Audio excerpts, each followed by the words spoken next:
Você tem essa relação forte com a natureza? Algumas correntes místicas dizem que os artistas têm antenas, sensibilidades afloradas para perceber coisas que as outras pessoas que não têm essa oportunidade de desenvolver esses talentos ou não os têm, não percebem.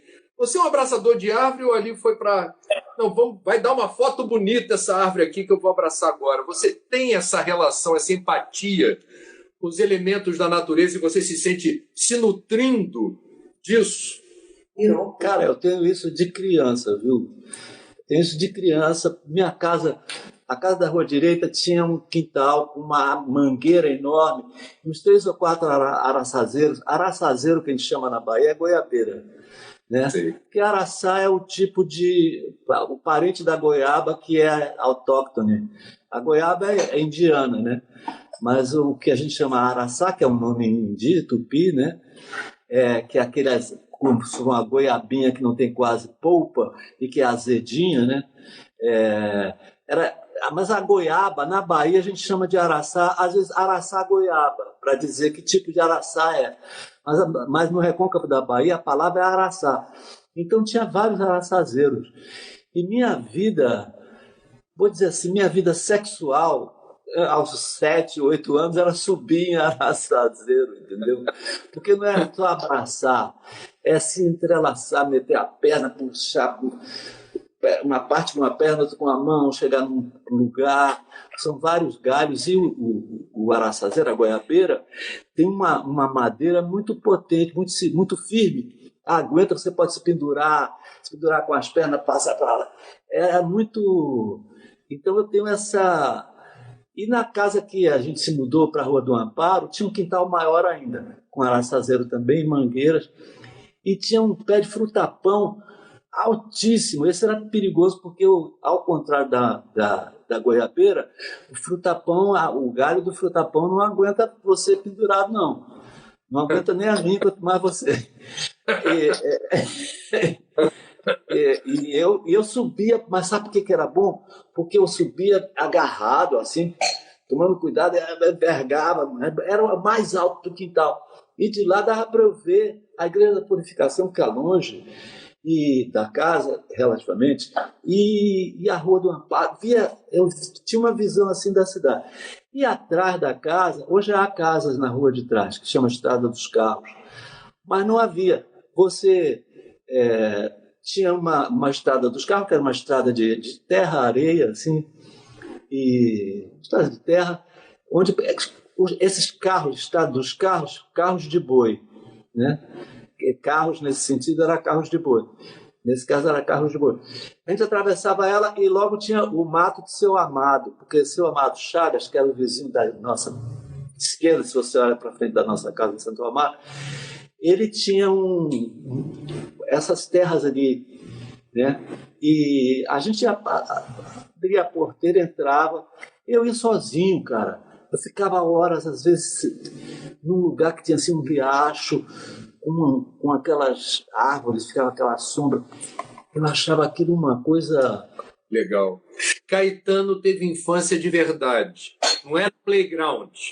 Era subir... Eu não posso, sendo assim, eu não posso aceitar o Ministério do Meio Ambiente que há hoje no Brasil, que é como se fosse um ministério contra o meio ambiente. Sim, sim. Agora, já que a gente entrou nesse assunto, e você está falando de árvore, dessa experiência intensa e rica, com esse universo que a criança fantasia, sobe, explora, vocês também estão envolvidos numa campanha bonita num lado do Brasil que ainda tem uma franja verde importante, que é o Amapá, o movimento Amapá Solidário, porque essa pandemia é terrível. Infelizmente, a gente vai ter que falar dela aqui, porque a gente precisa se solidarizar, já que o governo não tem feito a parte dele, e diferentes governos não têm feito suas respectivas partes. Mais de um óbito por minuto no Brasil, né, Caetano? E o movimento Amapá Solidário, 10 entidades que você, a Paula, vocês estão abrindo caminho para quem puder ajudar. A gente fala muito do Rio, fala muito de São Paulo, Pernambuco, até de Manaus, mas a gente precisa falar mais de Amapá. Eu tive em Macapá ano passado a convite do Ministério Público, vi de perto, é uma região linda, pessoas maravilhosas, mas isolada, não é fácil chegar lá, não é fácil, não se chega por carro, é avião ou barco. E aí tem um problema que é a rapidez com que esse vírus se propaga por lá. E vocês descobriram que tem esse movimento Amapá Solidário e estão apoiando, né? Com muito interesse, porque a gente precisa ressaltar o Amapá no mapa do Brasil, né?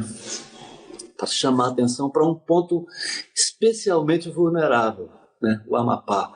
Então, nesse momento, há uma concentração de atenção por parte do 342 no Amapá, porque é necessário que haja uma atenção especial a um lugar que é, por demais, esquecido e negligenciado. Caetano, dias atrás eu conversei com Ailton Krenak, que é uma figura amável, é uma conversa gostosa, é um pensador indígena, assim, de primeira grandeza. E é muito triste a gente ver que não é de agora, é de 500 anos, esse genocídio, esse etnocídio contra nossos irmãos indígenas, os povos originais do Brasil. E você tem, na sua música, na sua sensibilidade, essa empatia e a percepção de que nós talvez não tenhamos dado a devida atenção, até hoje o devido respeito por direitos que antecedem a chegada dos europeus ao Brasil. A gente nunca prestou atenção nisso.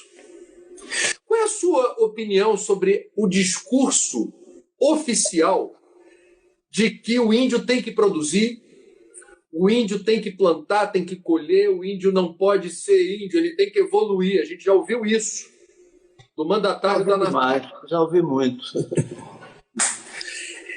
Não, eu acho que essa informação em você, como é que você percebe que o Brasil tem oficialmente quase 1 milhão de indígenas, né, segundo o último censo, e vários povos isolados?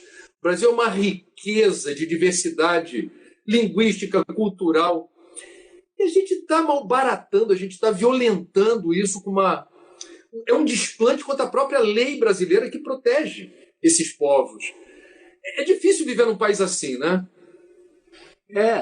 É difícil. Talvez seja mais fácil viver num país como os Estados Unidos, onde eles realmente dizimaram os índios, diferentemente de nós, né? Eu acho que porque nos Estados Unidos não há nações indígenas como aqui, que falam a língua original, que mantêm suas tradições culturais e tal. E nós temos muito, em alguns outros países da América Latina também, mas o Brasil tem uma quantidade muito grande, o Brasil é enorme, né? Então, o que a gente tem que ter é a grandeza de encarar a imensidão dessa oportunidade e desse problema que é sermos descendentes de portugueses que invadiram essas terras, tomaram-os e construíram o país que tem o nome Brasil, que é o nome que foi dado a uma planta que crescia muito na Mata Atlântica e que não cresce mais porque foi tão extraída que foi destruída. Eu acho que a gente tem que ter a coragem e a grandeza de... Por exemplo, se você ler Eduardo Viveiros de Castro, você vai ver que muitas coisas aconteceram, tipo, a população indígena voltou a crescer depois de um tempo. Havia mais certeza da destruição dos índios do que passou a haver a partir de um momento. E começou a haver mais estímulo e consciência entre os próprios índios no sentido da autodefesa de suas tradições e de sua identidade. Eu acho que a gente tem que ter, sinceramente, o governo que nós temos hoje é o contrário de tudo isso que eu estou falando com você agora. Mas o Brasil não é isso. O Brasil é o que eu estou contando também, e muito, entende? Nós temos uma possibilidade de convivência do fenômeno Ocidente, de que nós fazemos parte, a descoberta da América, a construção dos países americanos, todos, nós entre eles, e nós, no caso particular, porque somos um país de dimensões continentais e que fala português, não é nem espanhol, entendeu? O português é um negro entre as eurolínguas. E a gente tem que saber que a gente tem uma responsabilidade grande de resposta histórica, entende? Não é você dizer, eu estou a uma missão predestinado a ser o maior. Isso, deixa isso para os Estados Unidos. Eles já fizeram, está se vendo o resultado. Entendeu? Não queremos isso, temos que ser outra coisa. Livres disso, maiores, luz, sem imperialismo, sem ideia de dominação, entende? Temos que aprender com os Estados Unidos, temos que aprender com a China, nós temos que aprender também com o que só aconteceu conosco, entende? E eu acho que é daí que vem o negócio nosso. É o estímulo de vida dos brasileiros. Muitas vezes, inconscientemente, o homem simples do povo brasileiro vivencia isso, às vezes, com muito mais consciência do que uma porrada de intelectuais da USP ou de simpáticos e progressistas que sejam, ou de autoridades políticas, na maioria, muito pouco simpáticas e quase nada progressistas. Caetano, quando e por que você compôs um índio? Cara, é um pouco misterioso, mas eu compus.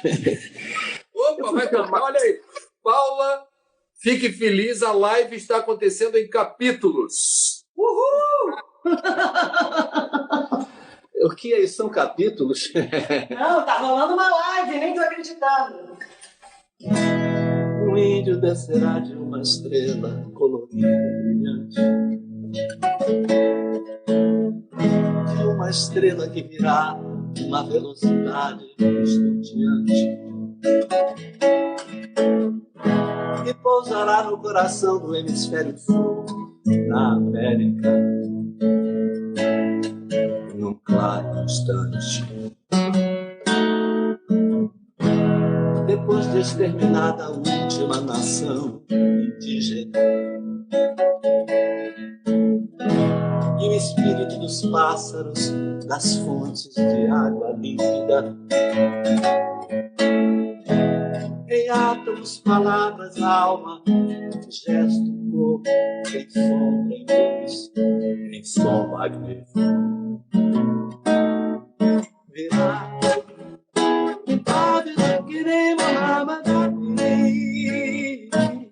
virá eu apaixonadamente como feliz, virá eu tranquilo e infalível como Deus,